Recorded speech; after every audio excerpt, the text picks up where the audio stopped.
Los Angeles is packed with famous neighborhoods you've probably heard of, like Beverly Hills, Santa Monica, Venice. But what if I told you there's a hidden gem that gives you the best of LA without the crazy crowds, traffic, and sky-high prices? Welcome to the South Bay, one of LA's best kept secrets. If you're thinking of moving to LA, stick around because this could be the perfect spot for you. And make sure you stay till the end because I'm going to go over the main things you need to know about the most prominent South Bay cities. The South Bay is the area south of LAX Airport in the Santa Monica Bay and covers an incredible stretch of coastline, including amazing cities like Manhattan Beach, Hermosa Beach, Redondo Beach, El Segundo, Torrance, and even the scenic cliffs of Palos Verdes. But it also includes other cities a little more inland like Hawthorne, Gardena, Lomita, Carson, and a few more. In the South Bay beach cities, you get that classic California beach vibe without the chaos of the more tourist-heavy areas. Now, the South Bay recently saw a huge surge in interest as many of the displaced residents from the LA fires sought refuge in this area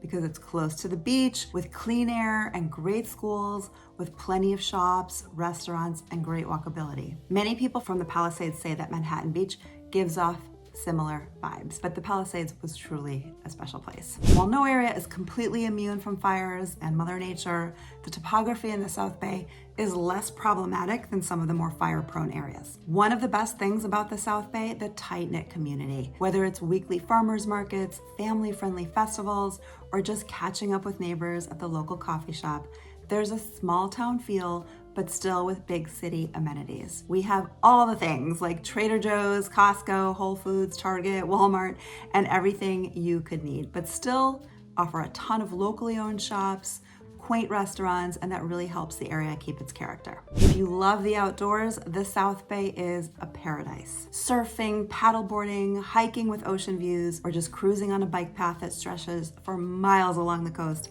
it's all right here. And Manhattan and Hermosa Beach are home to two of the biggest beach volleyball tournaments. If an active lifestyle is your thing, you'll fit right in. The weather around here is also a huge plus. Because of those cool ocean breezes, temperatures tend to run around 10 degrees cooler than some of the hotter areas in Los Angeles. In fact, most of the homes originally built in the beach cities don't even have air conditioning, but most of the newer homes do. Now, the downside of the weather is the marine layer we get. We call it May gray and June gloom, and sometimes it doesn't start to feel like summer until July. But that's a small price to pay for practically perfect year-round weather with average temperatures in the 70s. Now, for families, the South Bay is a dream. The schools here are top rated. In fact, many people move here just for the schools because most of the South Bay public schools have their own districts and fall outside the LA Unified District, which is a huge plus, especially if you have kids that have any kind of special education needs.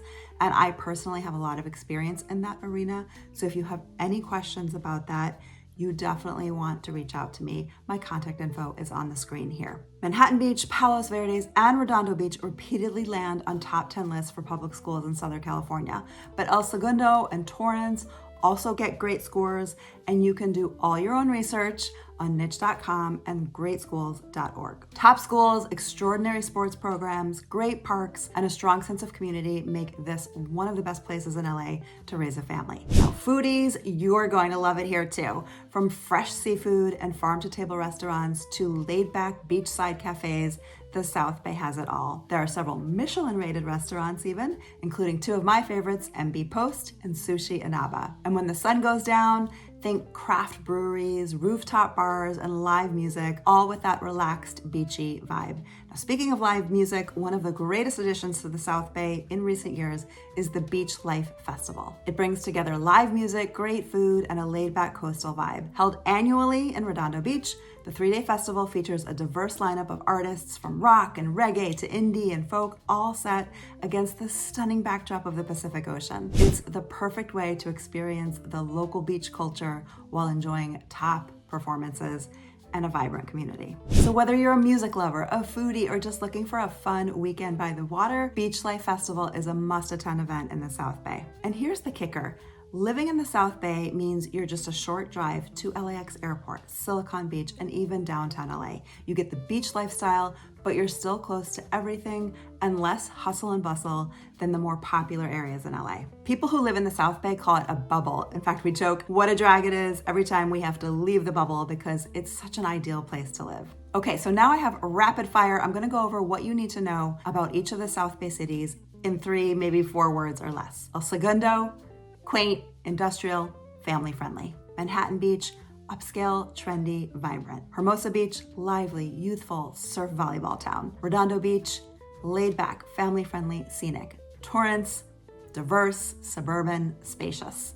Palos Verdes, scenic, luxurious, tranquil, remote, and pastoral. So if you're thinking of making the move to LA and want the best mix of beach living, top schools, an outdoor lifestyle, and a real sense of community, South Bay might just be your perfect spot. If you want to know specifics about the different neighborhoods, I have a ton of videos breaking down each city, the cost of living, and different neighborhoods, because sometimes this block versus this block, or being east or west of PCH, and those kind of micro details that are super important when choosing an area to live.